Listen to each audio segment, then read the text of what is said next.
I never thought of myself as an artist. I was just a collector. I think for me, art is the expression or the appreciation or the observation of things that I find beautiful and interesting. So when I make something, it's made from bits and pieces of things that other people have made, or that have been produced in a factory, or have somehow they acquire this patina of age from neglect or damage from use. And I kind of look for ways to celebrate that. I dig through the trash all the time. I'm a dumpster diver. I clean out people's basements or attics.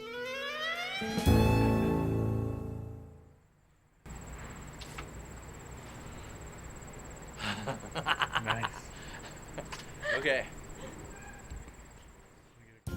I would love to be able to tell people that, create this kind of myth that I make stuff out of things that I find, but I actually also do get a lot of things from junk stores and antique shops, and that's where you find some of the really high quality stuff. That's a piece that I did for the first show that I had here at the Harrison Center. I had this image of creating, sort of a portrait of my great-grandmother, who I thought was a really interesting woman, or sort of a very colorful character.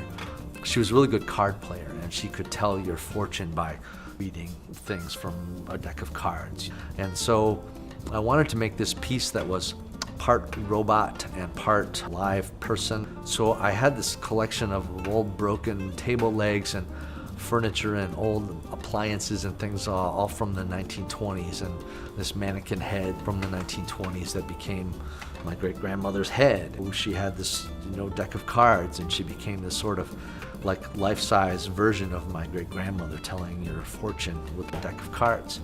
And I called it the Queen of Hearts. I've been doing a lot more installation kind of work lately.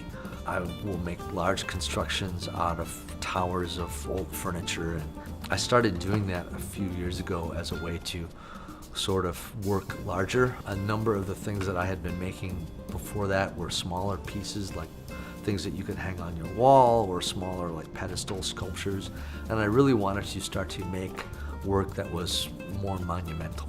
So I started making these constructions out of larger scale objects, and sometimes I would build an armature or framework on which then I would use to make these towers of furniture and make castles and just big kind of things that look like giant machines. So I've got one now. I'm working on this sort of